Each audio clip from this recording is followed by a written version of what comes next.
So His Excellency Dr. Akinwumi Adesina, President of African Development Bank, welcome to the program. Thank you. Nice to be with you.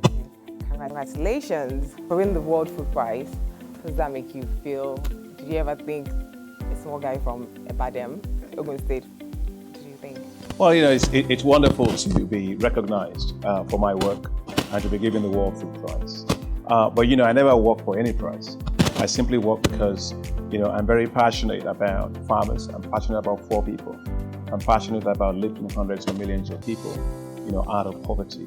That's my own life mission.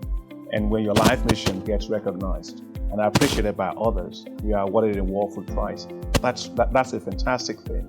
But it's not just about rewarding me for what I've done in the past or applauding me for what I've done in the past, as much as I appreciate that. For me, my eyes are turned already to the future, because the future is actually, there's a lot of challenges ahead. We've got roughly 300 million people today in Africa to go to bed every night without food. And so my task is to make sure Africa is able to feed itself within the next 10 years. Lots of work to be done ahead. But this certainly gives me inspiration and gives me a lot of encouragement. But this is yet unfinished business. You inspire other people as well. Well, yeah, I think it's so important because my philosophy is, there's just no way in which you're going to develop, by not being able to feed yourself. One has to develop with pride. I don't see any person that is a father, that is a father that is worth anything in his name, that will have to always go to his neighbor to ask for food for his family.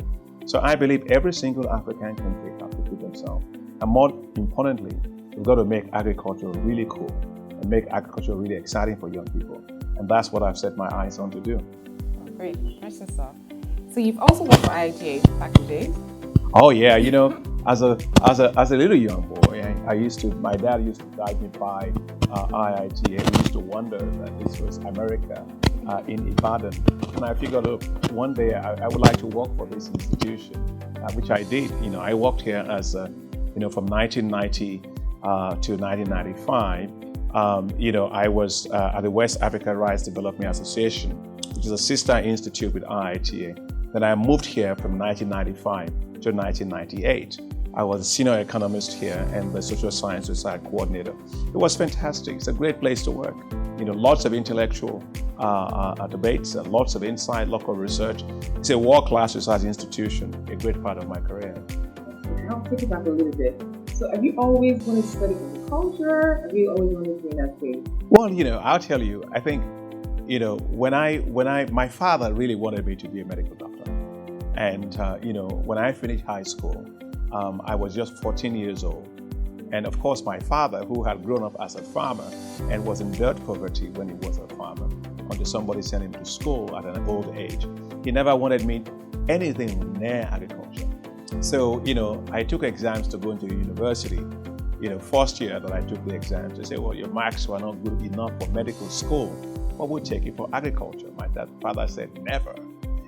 Then second year, I went into A levels. And first year, I took the exams again. They said, well, your marks didn't match up to medical school, but we take you for agriculture. My father said no. So I went into my advanced level in second year. And when I took it, they said, I'm sorry, your marks not good enough for medicine, but we take you for agriculture. So my father said, God must really desperately want you in agriculture.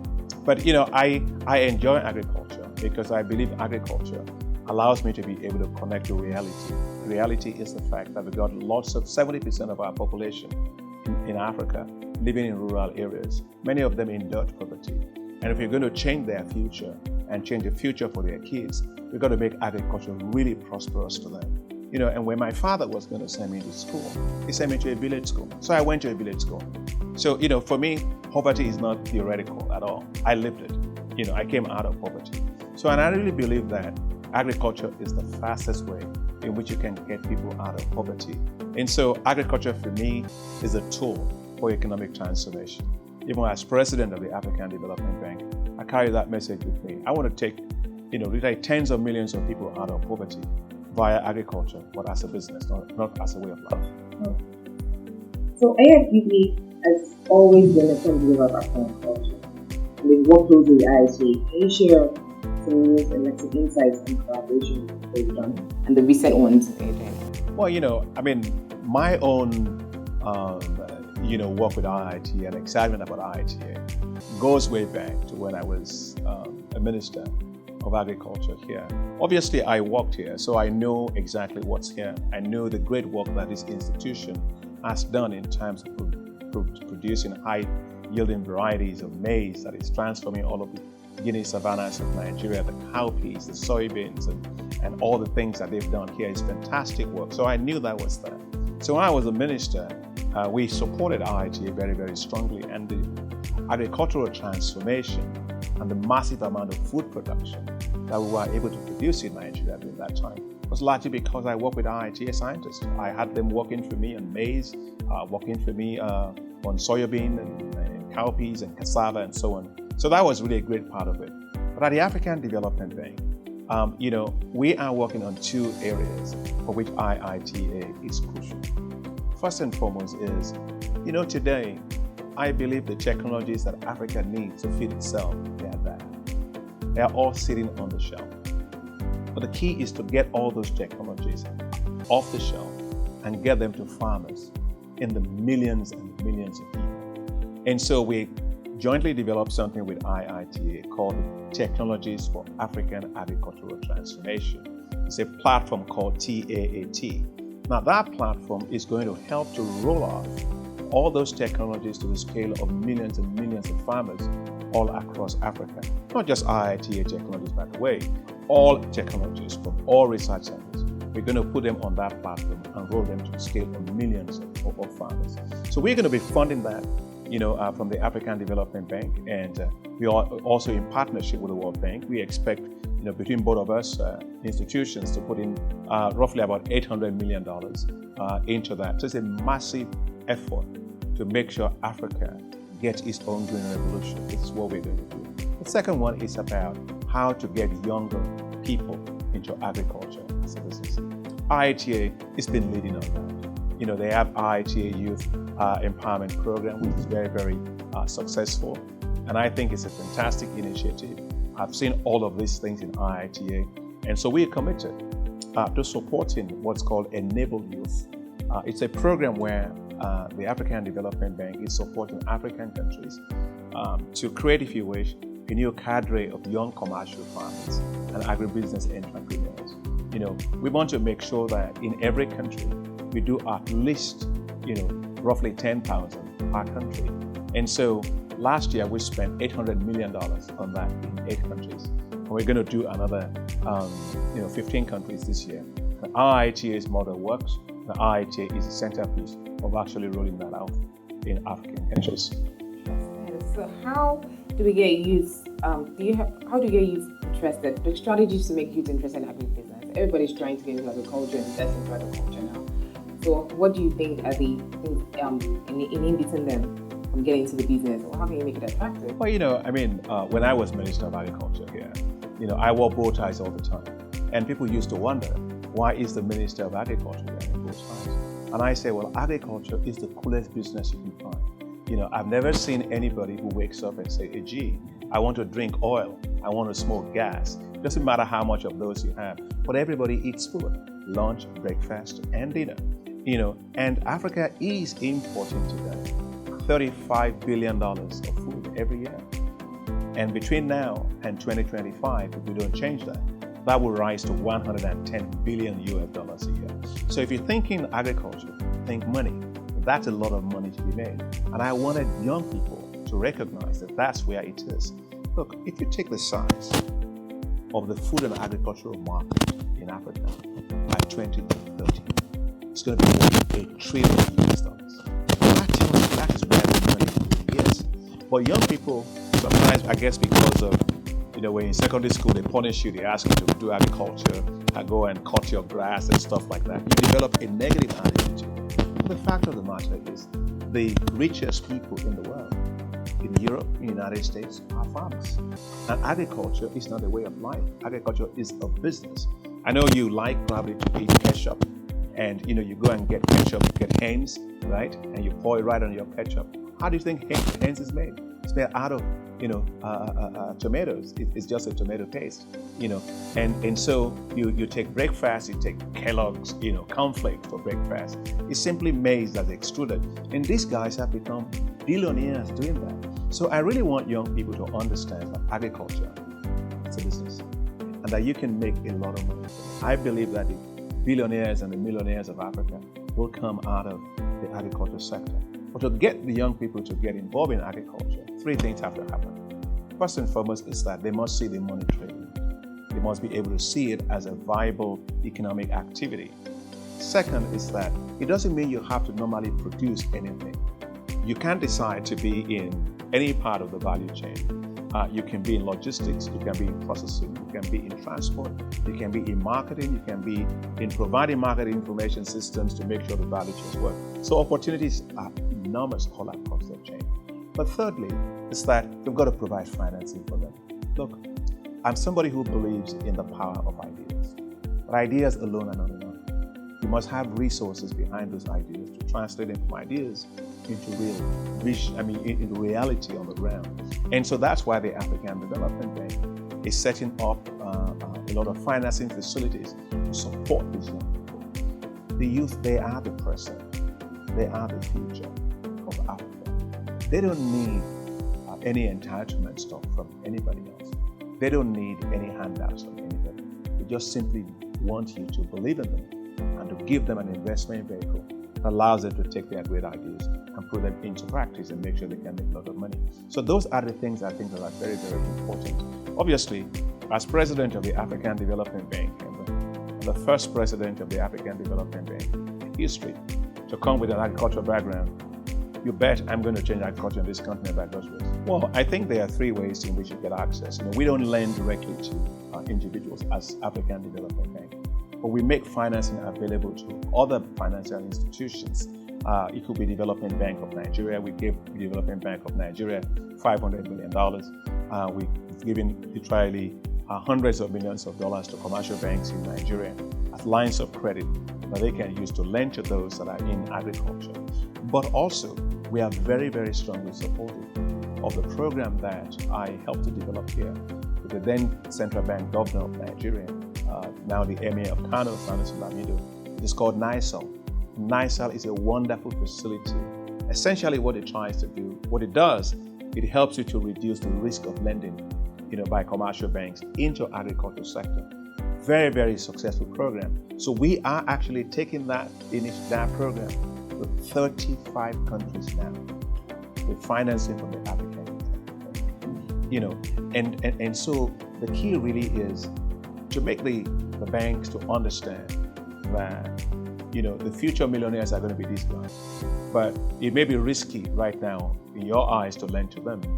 But we can reduce your risk of lending to them, help them to succeed. And that's what a development bank like ours was set up to do. Put our capital at risk for what we think is going to create huge developmental impact. And the banks, I don't beg banks to lend to anybody. I have to show the banks that it makes a lot of economic sense. And it does. I've never come across any young person at all from all these agripreneurs that I have seen that's looking for some freebies from government. No, they have great ideas from poultry. They want to run, modern poultry. They want to run cassava processing plants at scale. They want to produce rice at commercial scale. They want to have cold chains and stuff like that. This is modern agriculture that we are talking about here. So the key really is making sure the banks can get behind them by looking at their business model. It makes a lot of sense. But at the end of the day, banks being banks are risk averse. And so our job as African Development Bank is to make them comfortable, right, in lending to young people. Believe in those ideas. Let those ideas thrive. That's what we're trying to do. That's all. And 36 other African countries? We're going to do 35. Yes, yeah. I'm going to go back to a little bit to when you were minister. I know you've always been championing enabling environment and investments, private sector around the SPDZ zone and private investors. Can you let us know why it's so important for private sector investment in the agri space? Oh, absolutely. If you take a look at what Africa does, Africa is always exporting raw materials. Makes no sense. And yet you look at countries that are rich, the secret of the wealth of nations is very clear. The wealthy nations, they always add value to everything they produce. But the poor nations never do. They export raw materials. So take the case of cocoa in Africa today. 75% of all the cocoa produced in Africa, in the world, is actually produced by Africa. But you don't eat cocoa beans, right? You eat chocolates, right? And you drink beverages and all of that, and chocolate liquor and all of those kind of stuff. But the size of the chocolate market annually is $100 billion. Africa, which produces 75% of the cocoa beans, makes only 2%. Right? So that means that we've got to change our model of agriculture to one where we industrialize, where we move from the bottom of the value chain to the top of the value chain and add value to every single thing that we produce. Second thing that I want to say is that if you look at how China developed, China essentially developed by having special economic zones. And those economic zones, one of them is a place called Shenzhen. In Shenzhen in 1989, the population of Shenzhen was 265,000 people. It was just a big town, small town anyway. Today, the population of Shenzhen is 12 million people. The per capita income of Shenzhen went up by 265,000%. What happened? They simply industrialized. Now, what Africa needs to do is to industrialize agriculture and get the food and agribusinesses to locate in the rural areas, close to the zone of production. That's what I call staple crop processing zones and agro-allied industrial zones.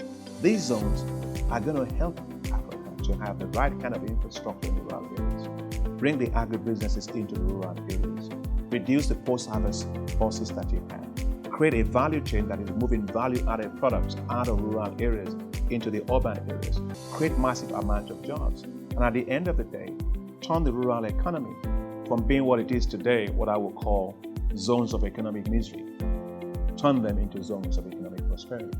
And that's exactly what it is. I really believe that Africa has so much potential in agriculture. We haven't even scratched the surface of it. And that's because our mindset, our approach to agriculture has always been something that you live for poor people. It's something that you look at as a social sector.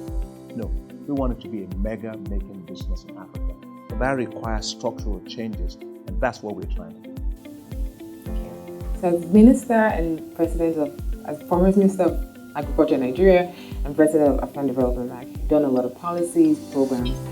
Well, can you give us a little bit of insight about sustainable programs, how we can sustain them, and policy inconsistency? How can we make the policy consistent, make government change? Well, one of the greatest things that you have is the importance of developing innovations. But the innovations have to go to scale and they have to be sustained. It's sometimes I feel in some African countries, you make 3 steps forward, then you make 10 steps backwards. In fact, sometimes you don't make 10 steps backwards, you simply sink, right? And so I don't think that makes any sense. We have to have policy consistency. Policy consistency is very important to the private sector. That's going to be investing in agriculture.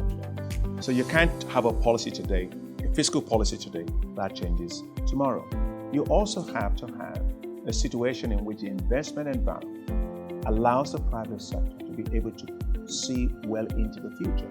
Because if I want to make an investment in any given sector, I don't plan for a year, I plan for 5 years, I plan for 10 years. So policy consistency is absolutely important. When I was Minister of Agriculture, I never played politics with agriculture. People always used to tell me, why don't you look at this party and that party? I said, well, the farmers of Nigeria don't belong to political parties. You simply have Nigerian farmers. And Nigerians may express their views to different political parties, but they are Nigerians. They have to be fed. I had to look at them as Nigerians. And so I don't want anybody playing politics with agriculture. Agriculture is too important to play politics with. And therefore, we must make sure we have the right kind of policy environment, the right kind of investment environment, to have the right kind of political support, But we must take what is working, continue it, scale it up, move faster.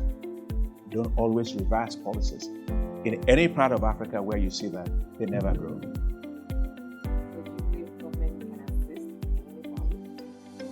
Well, I think that sometimes in agriculture, I think the role of government is often overestimated. Agriculture is not a development sector. The role of government is pretty simple. Set up the right policy framework, give the right incentives, and have a good regulatory environment. It's not more than that. And provide needed infrastructure. Then let the private sector get on with the business. When I was here in Nigeria, I remember Aliko Dangote walking into my office one day, and he said to me, "Well, Minister, I've decided to change my business model." I said, "You're going to change your business model from what to what?" Well, he was our largest importer of food, as you know. He said, "Minister, your policies are so good, but I've decided now to be a local producer of rice." Right? And I said, "What does that mean in practical terms?" He said, "That means I'm going to put $300 million into rice production and also rice processing." Came back 2 months after. Said, "Minister, I've changed my mind." I said, "Well, I didn't change my mind. You seem to have changed your mind." He said, "No, I changed my mind from $300 million to $1 billion. And today, here at IITA, it's very interesting listening to the CEO of Dangote saying that they've already ordered for 10 large-scale processing mills that will process 1 million metric tons of rice. That's the kind of thing that good policies allows you to do. But then those good policies have to be sustained. Thank you. So one more question. So for over the years, IITA has done great work. The next 50 years, what do you want to see from them? New improvements? What do you advise? Well, IITA is done amazing work. And I think that IITA has done something of late which I really appreciate, is the fact that IITA is thinking just beyond research. It's thinking in terms of massive developmental impact. So that is why the African Development Bank is going to put a lot of support and resources behind IITA, behind all the national agricultural research centers, and behind all the others international agricultural research centers to take technologies to scale. What IITA is doing, which I also like very much, is they're commercializing technologies. They have a plant here, a company here, which is, doing Aflasafe. It's a company that produces, a product called Aflasafe that allows you to deal with the problem of aflatoxin. It's a big problem in grain. They have a company that's actually doing that. We want to scale that up. IITA, what is also done very unique is the fact that it's getting young people into agriculture as a business. So when I look at the next 50 years, I see an institution that will have dramatically changed from just focusing on research to building entrepreneurship, to building viable businesses in the agricultural sector. Because when they do that, then the uptake of the technologies will come naturally because they are doing that. And I think the idea they have is the right one. They've bought into agriculture as a business. That's what I would like to see. Of course, as president of the African Development Bank, I have set a target that Africa must feed itself within 10 years. We must totally transform African agriculture within 10 years. And I will expect in 10 years, not in 50 years, to be back here by the special grace of God to be able to celebrate that. That's my goal, 10 years.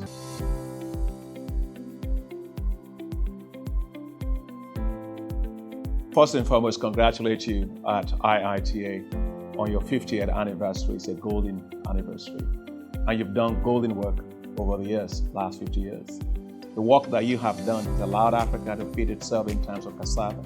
The work you've done has allowed us to deal with using bio control methods, pest problems that have continued to affect African agriculture. Your work on soybean has been fantastic. Your work on maize has transformed all of Guinea savannas of most parts of Africa. So you've done fantastic work. You deserve to be commended and to be congratulated.